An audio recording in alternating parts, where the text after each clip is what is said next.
Good. Hi, everybody. I'm so grateful to be here. I'm a third year student, and during school, I don't know, and maybe you're already having this trouble. I had trouble remembering miasms. Miasms drove me crazy. Somebody would say, "This miasm," and I'm going, "What miasm is that?" I mean, I remember the first three from Hahnemann, but they like blossomed, and so I'm hoping that this presentation will for students of homeopathy, those of you that are here, I'm hoping to give this to you as a resource. I totally share it with everybody.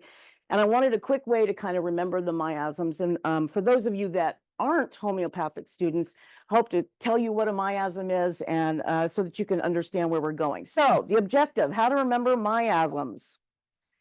Uh-oh, how to remember, oh, there we go, I got it. So we have to go back to our founder, Hahnemann, and just talk about a couple of concepts so that you can understand what a miasm is. So in homeopathy, we talk a lot about vital force being the invisible and dynamic energy that regulates our body and the organism and keeps the organism alive. So Hahnemann refers to that as the vital force. But of course, there's other forces at work that can harm you. And in miasm theory, Hahnemann was concerned that he saw that in his book, Chronic Diseases, 1828, I mean, wow. He was searching for a reason why his chronic cases would relapse even after homeopathic therapy.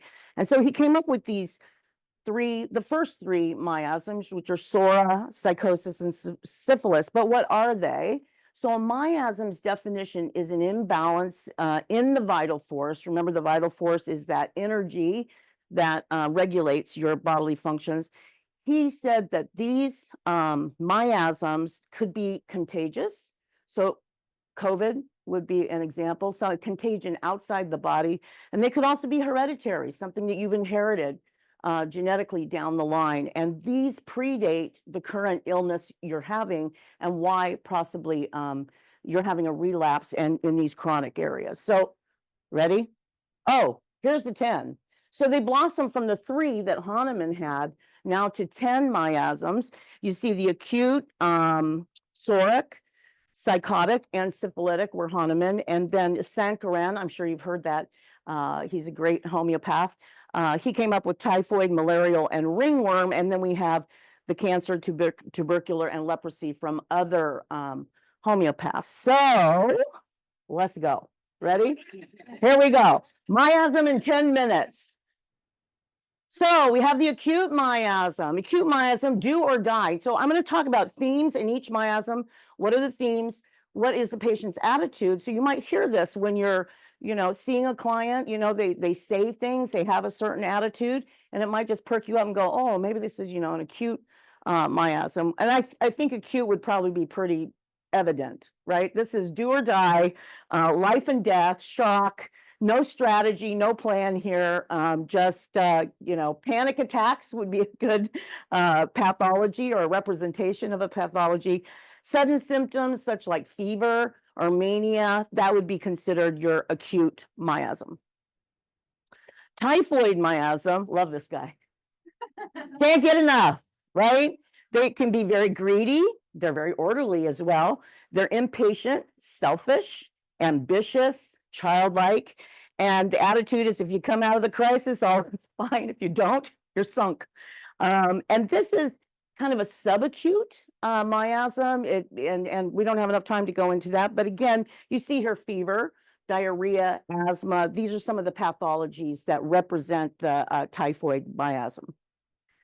And the references I have in the back, one of them is your textbook, by the way, have also, it's a great textbook and it has the remedies that go along with each one of these. I just didn't have time to do that.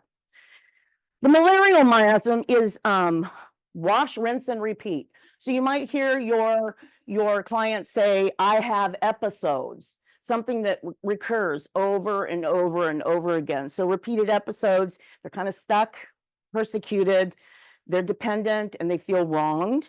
Attitude is it sucks, but it is what it is. And again, you're going to hear that I have episodes. So here we have in the pathology, migraines, neuralgia, colitis, rheumatism, and asthma. And you can see like in colitis, repeated, right? IBS, something that comes and goes and comes and goes. I love Eeyore. I just put the picture in just because him. No, I'm kidding. I think he represents a lack of vitality. So, it is what it is. So in the psoriatic miasm, now this is one of the original ones of Hahnemann's, the itch. Here we see a lot of skin problems, continuous struggle. They do have a little bit of lack of vitality, getting it done. They are optimistic, they're confident, and it says, I'll make the effort, I'll continue, I can do it. They just have a little bit of that like Eeyore, lack of vitality. But in this pathology, we see skin conditions and eczema, psoriasis, boils, impetigo, anything that is on the skin. Ringworm is go along to get along, and if that doesn't work, I quit. They're pretty bland, resigned, kind of pathetic, uncomplaining. And again, I can live with it as long as it doesn't kill me. And if I fail, oh well, I'll just give up. Their pathology, non-life threatening skin diseases, and of course, ringworm. This is ringworm miasm. Ringworm and herpes is in this category as well. This is my favorite. Psychotic, sex, drugs, rock and roll. Pathology, you can see indulgence in sex, alcohol, and drugs, and therefore we have gonorrhea, warts, neuroses. You snort enough of that stuff, you'll have some neuroses. One of the underlying themes here, though, for these folks, their attitude, I'm okay as long as I can cover it up. So they have a lot of guilt, they have a lot of hidden secrets, they're compulsive, but again, there's that underlying guilt and hidden secrets that are with, and I'm not enough as well in the psychotic miasm. Cancer miasm, this is the one I could remember. I'm not sure why. Control, maybe it's control. Control. Maybe I see myself in this miasm. Themes are chaos, perfectionism, the lack of boundaries. They're intolerant to injustice, and they want to save the world. And you can see, just as if you had cancer or you come out of a life of a child of an alcoholic parent, where you would want to control the chaos that is around you. So their attitude, their theme is, I must control the chaos and the destruction around me. Tubercular miasm, gotta move, gotta beat that clock. So they are, time is short, gotta beat the clock. They do have addiction, stimulants, speed, sheer energy. They can be romantic. They take death-defying risks, and they, again, a lot of times burn out and to destruction. And of course, in the tubercular miasm, we see a lot of destruction. So in the pathology, obviously lung pathology, tuberculosis, asthma, and ticks would be in this miasm. Leprosy, I find this really, really dark. And of course, it would make sense. Of course, leprosy is a devastating disease, but the lepers were always outcasts, considered contaminated. So somebody who feels that they're an outcast, they're ugly, they're hated, they're contaminated, and their attitude, of course, is that they're doomed and they're disgusting. And we do see that in deeper pathologies like leprosy, gangrene, paralysis, those kind of devastating diseases. And the syphilitic miasm, again, this is another one of Hahnemann's original miasms. Love this guy. Going down with ship, captain's on the ship, sinking.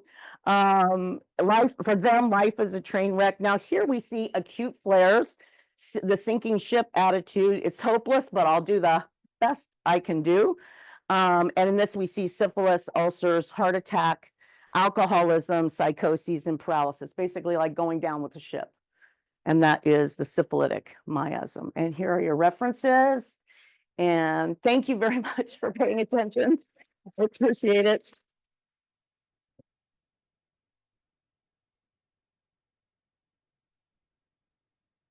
Oh, that's not mine. Thank you so much, Judy.